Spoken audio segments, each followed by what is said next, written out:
Hi friends, welcome back. और आज की इस वीडियो में मैं आपको बताने वाला हूँ आईबीएस का कंप्लीट ट्रीटमेंट। आईबीएस क्या है? आईबीएस यानी कि इरिटेबल बाउल सिंड्रोम, और ये एक ऐसी बीमारी है जो आजकल काफ़ी बढ़ती जा रही है। आईबीएस के पेशेंट दिन प्रतिदिन बढ़ रहे हैं और उसका रीज़न ये है हमारा खान पान और जीवन शैली सही नहीं है।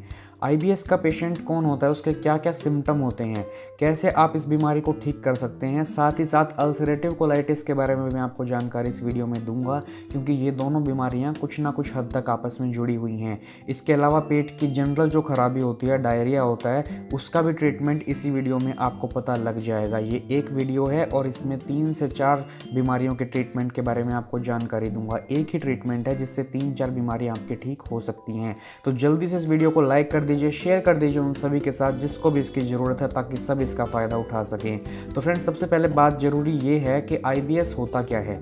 आईबीएस का मैंने आपको बताया इरिटेबल बाउल सिंड्रोम। इरिटेबल यानी कि इरिटेशन रहना, बाउल यानी कि आपकी आंतों में आपकी जो बाउल मूवमेंट है, आप जो शौच जाते हैं और वो अगर आपको ठीक से नहीं होता, कभी आपको दस्त लगते हैं, कभी आपको कब्ज़ हो जाती है, कभी आपके पेट में आंव बनना शुरू होता है, तो आपके म्यूकस आता है। जैसे आप शौच जाते हैं तो आपके शौच के साथ में म्यूकस आपको दिखाई देता है, आंव दिखाई देता है। तो ये आंव, संग्रहणी, आईबीएस, ये सारी एक ही तरह की प्रॉब्लम है। ये आंतों का रोग है, पेट का रोग है और आंतों का रोग है। इसमें आपकी आंतें ठीक से काम नहीं करती है, आपकी जो बड़ी आंत होती है उसकी ये बीमारी कही जाती है।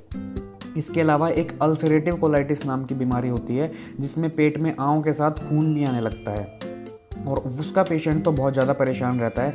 उससे खाना भी नहीं खाया जाता, उसका हजम भी नहीं होता खाना खाया हुआ, और बहुत ही ज़्यादा वीक हो जाता है। दिन प्रतिदिन वजन गिरता है। आईबीएस में भी वजन गिरता है क्योंकि इसमें खाना पीना बहुत कम हो जाता है। और जो पेशेंट इसका है आईबीएस का और अल्सरेटिव कोलाइटिस का, वो मेंटली भी बहुत ज़्यादा परेशान रहता है, साइकोलॉजिकल भी वो टूट जाता है अंदर से।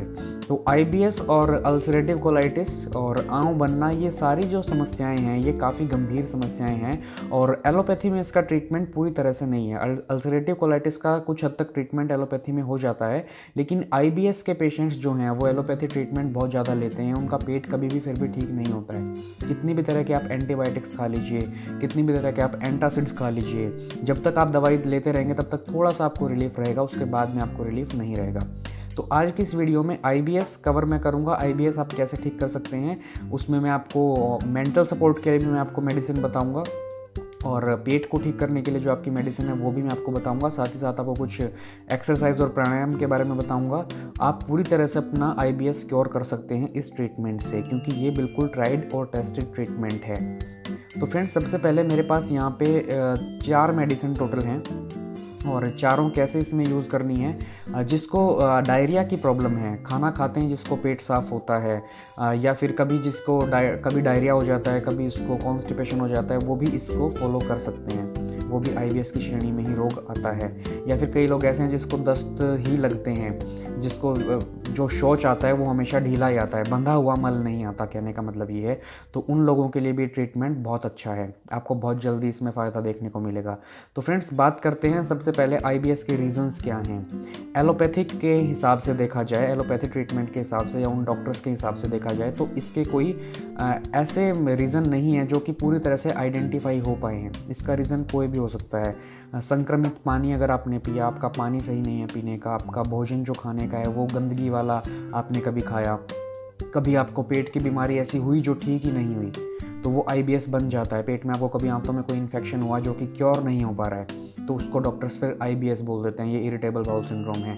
इसका एक रीज़न और होता है। इसका रीज़न होता है इसमें पेट में जैसे सूजन आती है, आपके पेट में, आपकी आंतों में सूजन का आना आईबीएस कहलाता है। आईबीएस के रोग में पेट में सूजन भी आती है, और पेट में सूजन आने का रीज़न काफ़ी हो सकते हैं। इन्फेक्शंस हो सकते हैं, आपके अगर पेट में कोई इन्फेक्शन है तो सूजन आ सकती है। इसके अलावा नाभि के टलने से भी आंतों में सूजन आती है और आईबीएस की प्रॉब्लम होती है। तो अगर आपकी नाभि टली हुई है तो पहले आप अपनी नाभि का इलाज कराएं, किसी से ज़रूर दिखाएं।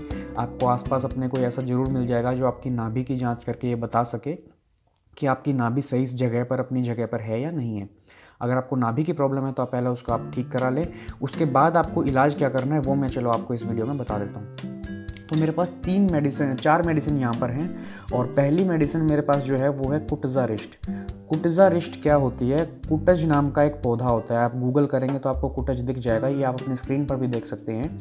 ये कुटज नाम का पौधा है, ये आपने आसपास भी अपने देखा होगा कहीं ना कहीं। तो कुटजा रिस्ट इस कुटज नामक पौधे से बनी है, इसके अलावा भी इसमें कुछ चीज़ें डाली गई है। और ये कुटजा रिस्ट जो है ये काफ़ी ज़्यादा बेनिफिशियल है डायरिया को रोकने में। जिसको बहुत ज़्यादा दस्त हो जाते हैं, जिसको किसी भी तरह से डायरिया कंट्रोल नहीं होता, उसको कुटजा रिस्ट से डायरिया कंट्रोल हो जाता है। ये आपकी आंतों के इन्फेक्शन को भी पूरी तरह से ख़त्म करने में कारगर है, और IBS की जो प्रॉब्लम है उसमें तो ये रामबाण है। कुटजा रिस्ट मैं आपको बताऊंगा ये बाद में कि सब लेने आपको कैसे हैं, पहले मैं बताता हूँ कि मेरे पास है क्या क्या दवाई। कुटजा रिस्ट के बाद मेरे पास है यहाँ पर बिलवादी चूर्ण। ये जो पैकिंग है ये पुरानी है, नई पैकिंग आपको कुछ इस तरह की देखने को मिलेगी। बिलवादी चूर्ण क्या है? बिलवादी चूर्ण होता है बेल का चूर्ण। बेल आपने सुना होगा, बेल पत्र जो शिवलिंग पर चढ़ाए जाते हैं वो बेल का पौधा होता है। तो बेल की जड़ और बेल के पत्तों से मिलाकर ये बिलवादी चूर्ण बनाया जाता है। इसमें बेल के चूर्ण के अलावा इसमें धनिया भी डाला जाता है, एक दो चीज़ें इसमें और भी डाली जाती है। तो बिलवादी चूर्ण बहुत अच्छा है IBS के लिए, या पेट की कोई भी समस्या है जिसको एसिडिटी रहती है, भूख कम लगती है, गैस ज़्यादा बनती है, उसके लिए भी बिलवादी चूर्ण बहुत अच्छा है, बहुत कारगर है और एकदम नेचुरल है। बेल का आप पौधा जानते हैं, तो बेल से बनी हुई चीज़ है तो एकदम नेचुरल है, इसमें कोई प्रॉब्लम वाली बात नहीं है, आप ले सकते हैं। लेना कैसे वो मैं आपको भी बता दूँगा। और इसके बाद मेरे पास है दिव्य मुलेठी चूर्ण। तो बिलवादी चूर्ण, कुटजा रिस्ट और मुलेठी चूर्ण। मुलेठी बहुत ज़्यादा अच्छी है पेट के लिए। मुलेठी हालांकि कफ रोगों में भी काम आती है, जिसको गला ख़राब रहता है और गला हमेशा, जैसे टॉन्सिल्स की प्रॉब्लम रहती है, खांसी जुकाम जल्दी हो जाता है, गला जल्दी ख़राब हो जाता है, तो उस कंडीशन में भी मुलेठी काफ़ी बेनिफिशियल रहती है। और IBS को ट्रीट करने में, पित्त प्रकृति जिनकी होती है, जिनका पित्त बढ़ा हुआ होता है पेट में, तो उसको भी कंट्रोल करने में मुलेठी काफ़ी अच्छी है। मुलेठी की जो तासीर है वो ठंडी है, बिलवादी चूर्ण की जो तासीर है वो भी ठंडी है। तो पेट के रोगों के लिए हमें ठंडी तासीर वाली चीज़ें ही चाहिए होती हैं, क्योंकि पेट से संबंधित प्रॉब्लम्स जो होती हैं वो पित्त से संबंधित प्रॉब्लम है। पित्त अगर आपका बढ़ता है तो आपको पेट से संबंधित रोग आते हैं, और पित्त को कंट्रोल करने के लिए ठंडी तासीर वाली चीज़ें ही हमें खानी चाहिए। इसके बाद मेरे पास है दिव्य मेधावटी एक्स्ट्रा पावर। तो मेधावटी जो मेरे पास है वो मेंटल सपोर्ट के लिए है, क्योंकि IBS का जो पेशेंट होता है वो साइकोलॉजिकली भी काफ़ी वीक हो जाता है, उसको बहुत ज़्यादा टेंशन हो जाती है ये सोच कर के मेरे पेट में क्या प्रॉब्लम है जो कि ठीक नहीं हो रही है, मेडिसिन खाने के बाद भी, डॉक्टर से ट्रीटमेंट लेने के बाद भी। तो वो साइकोलॉजिकली काफ़ी वीक हो जाता है, वो काफ़ी गलत चीज़ें उसके दिमाग में आती रहती हैं कि क्या मुझे कोई गंभीर बीमारी तो नहीं है। तो उन सभी चीज़ों को कंट्रोल करने के लिए मैं आपको कहूँगा, पहले तो आप अपने दिमाग से ये चीज़ निकाल दीजिए कोई आपको बहुत ज़्यादा गंभीर बड़ी बीमारी है। आपकी बीमारी एकदम नॉर्मल है, क्योर हो सकती है। एलोपैथी में क्योर हो ना हो मैं इसके बारे में नहीं कह सकता, लेकिन आयुर्वेद से आपकी बीमारी बिल्कुल क्योर हो सकती है। तो अपने दिमाग से कोई भी बड़ी बीमारी का भय निकाल दीजिए। साथ में आपको मैं मेधावटी यूज़ करना बताऊँगा कि कैसे यूज़ करनी है। तो फ्रेंड्स, ये थी अभी तक इन्फॉर्मेशन कि ये क्या क्या मेडिसिन हमें IBS के ट्रीटमेंट में चाहिए। अब मैं आपको बताता हूँ कि आपको ये मेडिसिन यूज़ कैसे करनी है। सबसे पहले बात करते हैं, सुबह उठने के बाद आपको नॉर्मल 1 से 2 ग्लास पानी पीना है अपनी प्यास के अकॉर्डिंग, और पानी आप धीरे धीरे करके पिएंगे, एकदम से तेज़ी से पानी मत पीजिए। आप जितना धीरे धीरे करके पानी पिएंगे, जैसे चाय पीते हैं, दूध पीते हैं, उतना ही आपको बेनिफिशियल रहेगा वो IBS को ट्रीट करने में। वो पानी भी एक दवाई की तरह ही फिर आपको काम करेगा। और पानी पीने के बाद आप घूमिए ज़रूर, आप सैर कीजिए। कपालभाति प्राणायाम आपके लिए सबसे ज़्यादा ज़रूरी है। पेट के जितने भी रोग हैं वो कपालभाति प्राणायाम से पूरी तरह से क्योर हो सकते हैं। कपालभाति प्राणायाम आप ज़रूर कीजिए। आपको करना नहीं आता तो आप गूगल पे देख लीजिए, आप यूट्यूब पे देख लीजिए, बाबा रामदेव की भी आपको कोई ना कोई वीडियो मिल जाएगी कपालभाति की। कपालभाति प्राणायाम करने के बाद आप आधे से 1 घंटे के बाद आप जो भी अपना खाना खाना चाहें, जो भी नाश्ता लेना चाहें, नाश्ते में आप पका हुआ भोजन ही लें अगर आपको IBS है। मैं ये नहीं कह रहा आपको कच्चा बिल्कुल नहीं खाना, फ्रूट्स और सैलड भी आपको खानी है, लेकिन बहुत ज़्यादा मात्रा में नहीं खानी, जब तक आपको डायरिया की ज़्यादा प्रॉब्लम है तब तक। तो आप कोई भी, जैसे अगर आपको रोटी सूट कर दिया, आपको अगर रोटी से कोई प्रॉब्लम नहीं है, रोटी से आपको, गेहूं से आपको एलर्जी नहीं है, तो आप सूखी रोटी खाना। IBS में आपको दूध और घी का इस्तेमाल कम करना है जितने आप ठीक नहीं हो जाते। दूध तो आप IBS में बंद कर दीजिए तकरीबन 1-1.5 महीने के लिए। घी का इस्तेमाल आपको कम करना है। शुरू के 7 दिन में आप बिल्कुल घी छोड़ दीजिए, उसके बाद आप 1-1 चम्मच एक दिन में यूज़ कर सकते हैं। धीरे धीरे उसको बढ़ा के आप 2 से 3 चम्मच तक आ सकते हैं। तो सुबह आप नाश्ते में 2 सूखी रोटी ले सकते हैं, और सूखी रोटी लेने से, नाश्ता करने से पहले आपको बिलवादी चूर्ण लेना है। जैसे आप पार्क में आपने प्राणायाम कर लिया, प्राणायाम करने के आधे घंटे बाद आपको 1 चम्मच बिलवादी चूर्ण लेना है। इसका आप 1 चम्मच निकालेंगे और नॉर्मल पानी के साथ आप उसे कंज्यूम कर लेंगे। और उसके आधे से पौने घंटे के बाद आपको नाश्ता करना है।